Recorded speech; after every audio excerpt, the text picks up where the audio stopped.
good afternoon, good evening, good morning, good to wherever you are, or good whatever and ever you are watching us from. If you are new here, please subscribe, like, share, and comment on this channel. My name is Matthew KD, all the way from Namibia in Africa, to be specific. Today we are going to introduce a new segment that we want to incorporate it into our daily activities or our usual activities. Apart from vlogging and interview that we do on this channel, we want to add a new slot, and that's of course news bulletin. And today we are going to kick off with our first ever news bulletin. These are news that are making wave and headlines both in the country, the regional bloc, which is SADC, or in other words Southern Africa, and in the entire world. I want to start with the first news in this first slot, and let's start in Namibia.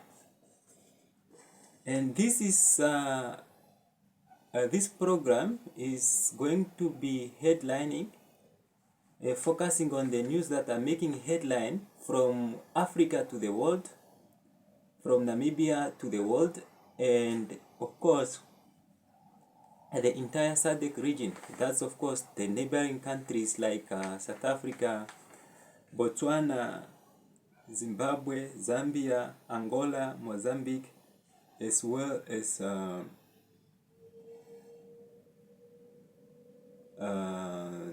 rest of the SADC region.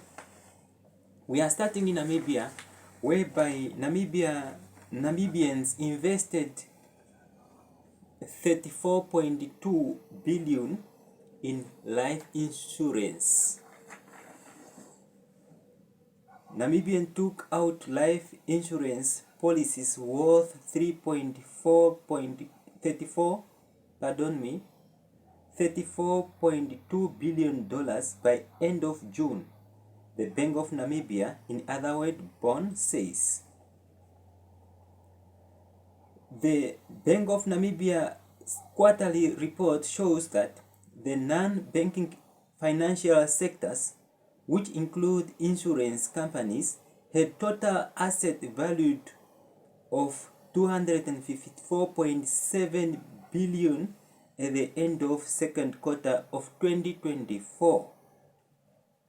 According to the report released yesterday, this is an 8.1% increase compared to last year. The largest contributor to this figure is pension fund with 144.6 billion. The absolute size of the pensions fund continued to dominate the non-banking financial sector with 144.6 billion on net equity of households. In comparison, 34.2 billion was the net equity of households in life insurance at the end of second quarter of 2024, the report says. According to the report, the country's economy is growing at a slower pace compared to last year.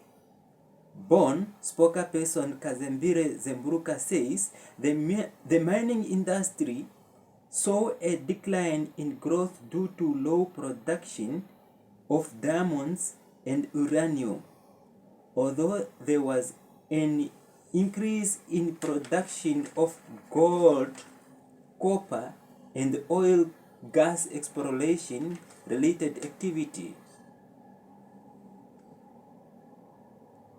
Additionally, the agricultural sectors experienced lower crop production due to droughts and therefore reduced growth in the sectors.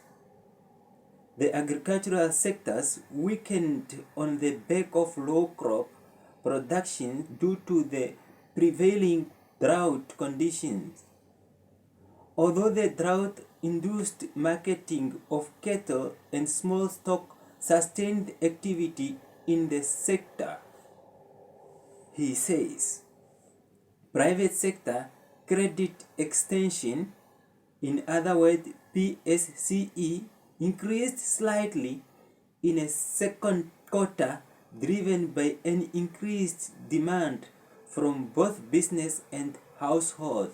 The annual growth in PSCE ticked up to 1.8% relative to 1.6% in the previous quarter.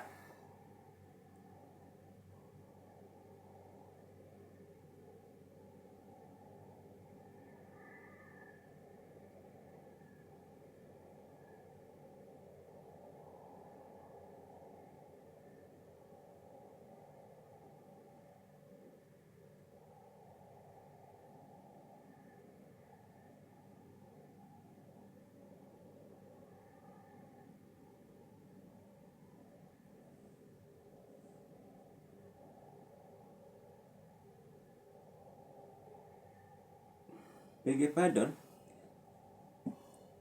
Support by demand from both household and business, Kazembure says.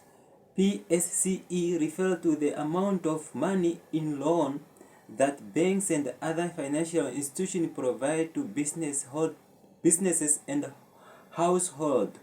A report by Simone Storms Securities showed that the corporate sector experienced a decline in credit uptake of 4.2% in June. However, household credit uptake saw growth 2.7% when compared to the previous 2 months. All categories within the household sector showed growth in June, except for overdraft, which slowed down, Simone Storm says. According to the report, the overdraft category remained the least significant. Mortgage loan, which make up 7.6% of household credit, increased in June, up from May.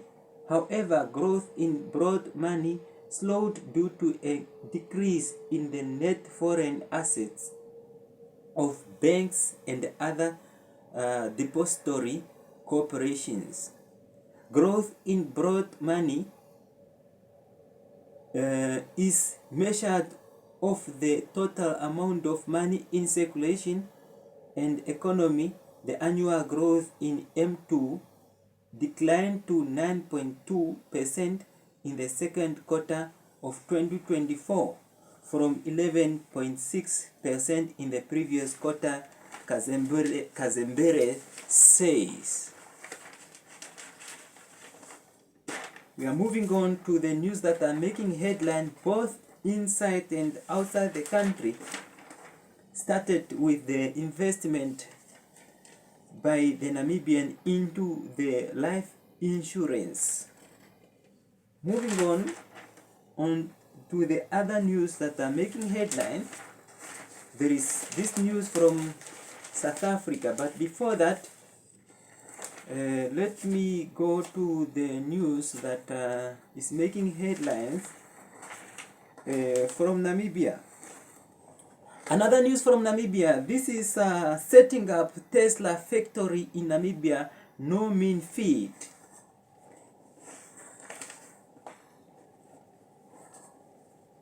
In details, we are going in details. Green Hydrogen Commissioner James Nupe says establishing a Tesla Megapack factory in Namibia would require a high level of commitment.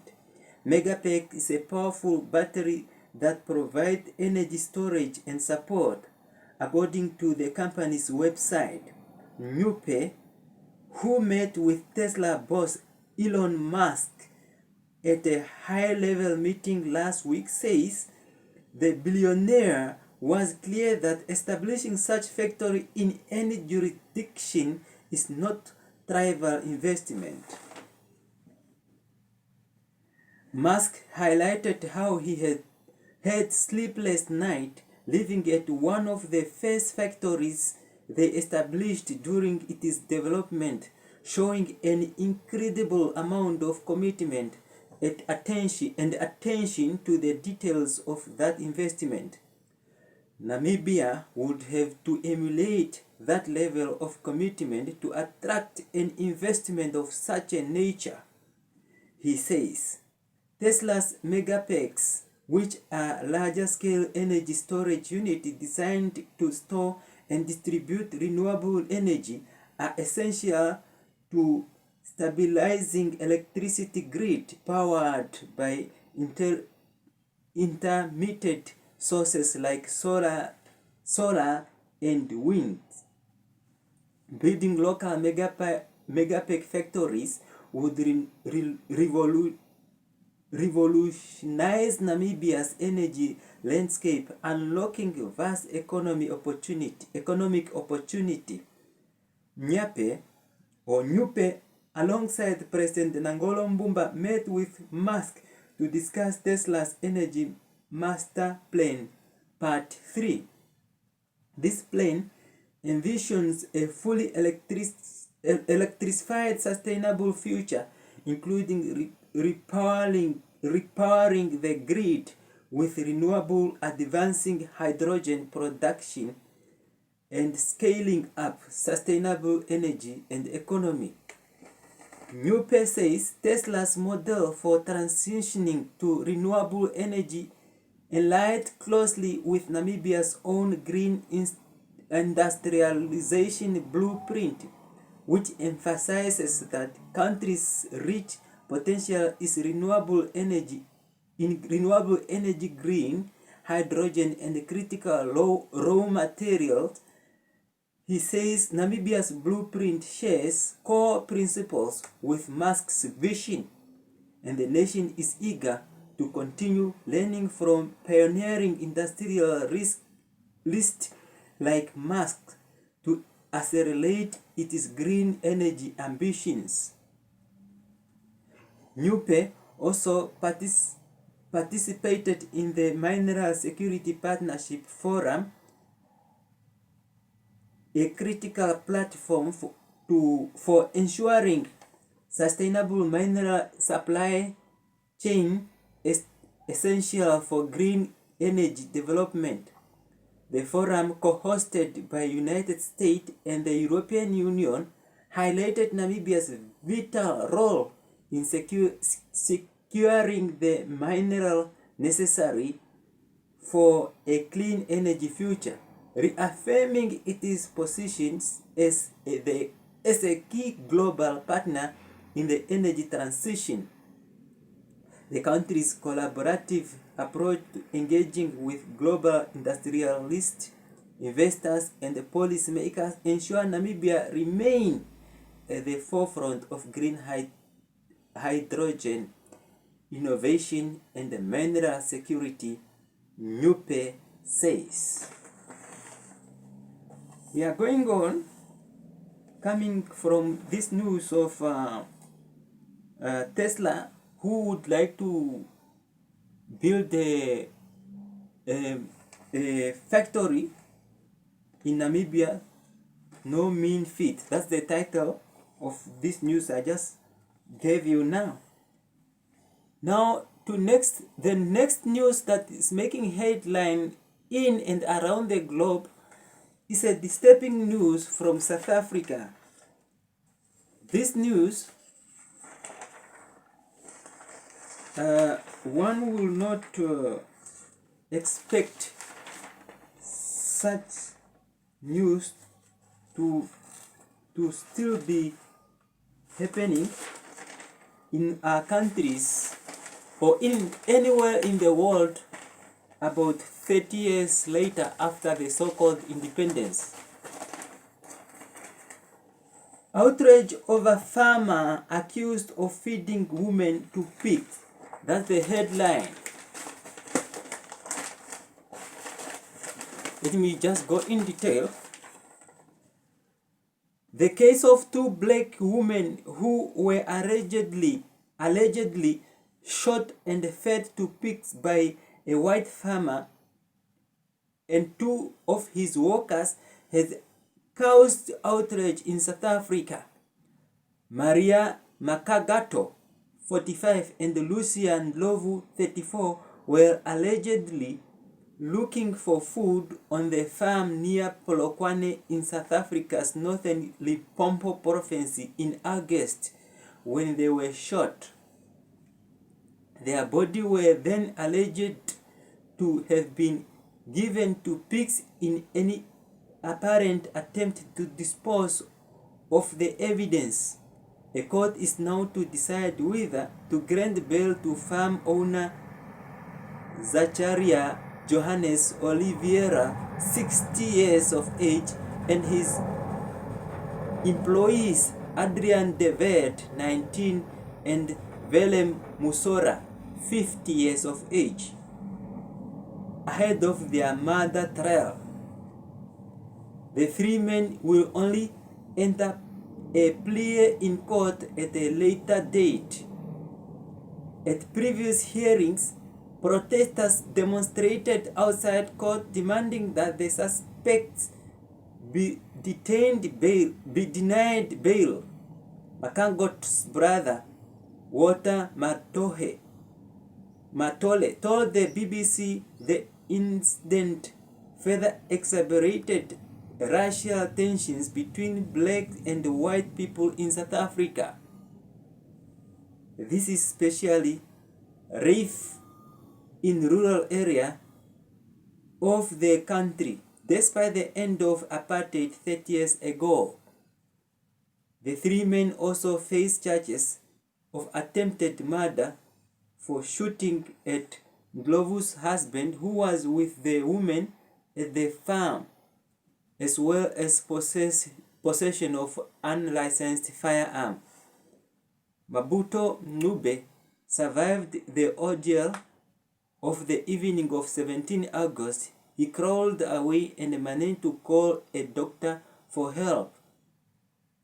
He says he reported the incident to police, and officers found the decomposed body of his wife and Magato in the pigsty several days later. Matohe said he was with officers when he saw the horrific sight of his sister's body, which had been partly eaten by the animal inside the pig enclosure. The group had reportedly gone to the farm in search of edible food from consignment of recently expired or soon to be expired produce. These were sometimes left at the farm and given to the pigs. Magato's family says they are devastated by her killings. My mom died a painful death. She was a loving mother who did everything for us. We lacked nothing because of her. Ranti Magato, the oldest of her sons, cheerfully told BBC, "I think I'll sleep better at night if the alleged killer are denied bail." The Economic Freedom Fighters, EFF, are calling for the farm to be shut down. The EFF cannot stand by while products from this farm continue to be sold, as they pose a danger to consumers. The South African Human Rights Commissioner has condemned the killing and called for anti-racism dialogue between affected communities. Groups representing farmers who are often white say farming communities feel under attack in a country with a high rate of crime. There have been two other incidents that have ratcheted up racial tension recently. In eastern province of Mpumalanga, a farmer and his security guard were arrested in August the same month for alleged murder of 2 men at a farm in a real drift near the small town of Middelburg. It is alleged the 2 men whose bodies were burned beyond recognition were accused of stealing sheep. The accused remain in custody while the ashes undergo DNA analysis. The most recent case involved a white farmer, 70 years of age, who is alleged to have driven over a boy 6 years, breaking both of his legs, for stealing an orange on his farm. The bail hearing for Christopher Stoneman from Latville is in the Western Cape province is ongoing. This news is from BBC. Just imagine somebody killing a 6-year-old boy. Not killing, but running over a 6-year-old boy for stealing an orange. Just imagine. We live in the world with crazy people, I'm telling you.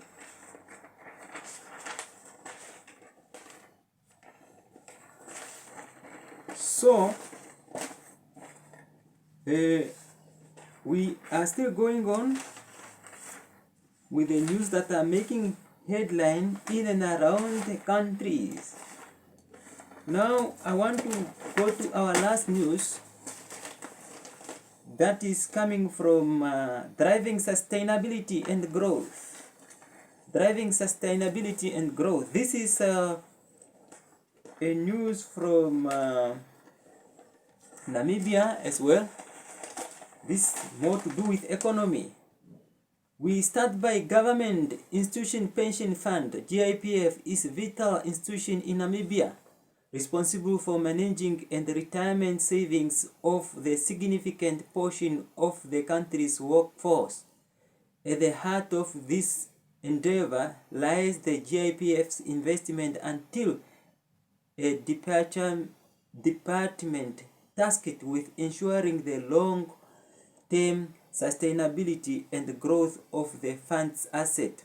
The investment unit employs a strategic approach to asset management, aware of the risk and returning measures over time relative to the fund's liabilities.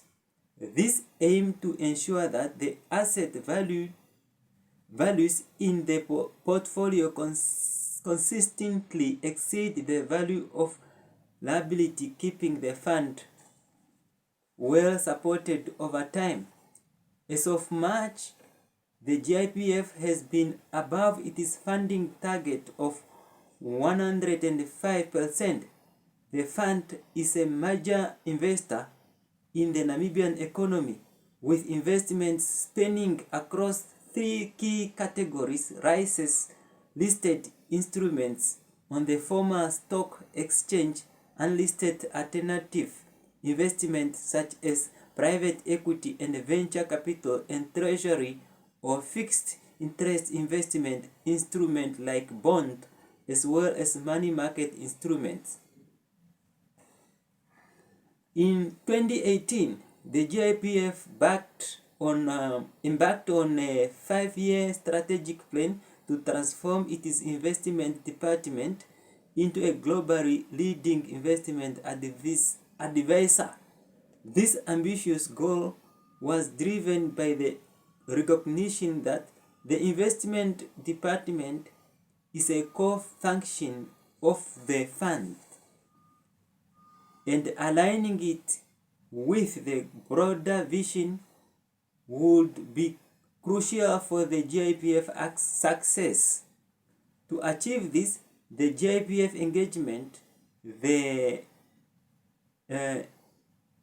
team to World Bank Treasury team for an in-depth peer review aimed at enhancing the fund's governance and institutional capacity. Additionally, strategic plan sought to deepen Namibia investment management skill and strike a balanced mix of in-house and outsourced service, with the objective of bolstering internal capacity, making informed decisions, saving on management fees, and upholding the fund's broader mandate. The transformative efforts undertaken by the GIPF investment until have already yielded impressive results. Chief among them, the establishment of an incubation asset management program which allocate 4.2 billion to 6 Namibian asset management, fostering the growth of fund and numbering a new generation of Namibian investment professionals. It also led to creation of an investment middle and back office in 2021 that provide in-house support for performance analytics, investment accounting, risk tracking, reporting, and ESG, while serving as a guardian to the investment from office operations and ensuring efficient and compliant investment processes.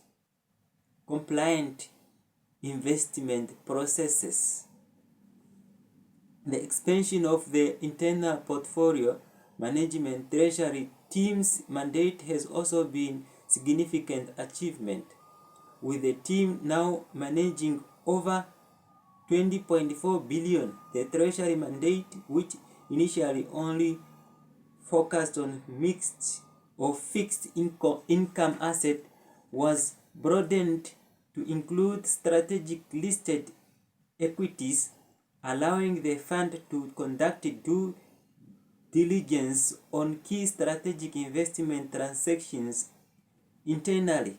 When the results of such due diligence exercise are positive, approval to consummate such investment are then sought from a governing structure. By internalizing investment management, the GIPF has made significant strides in executing its mission to safeguard and grow the fund. The strategic decision to enhance the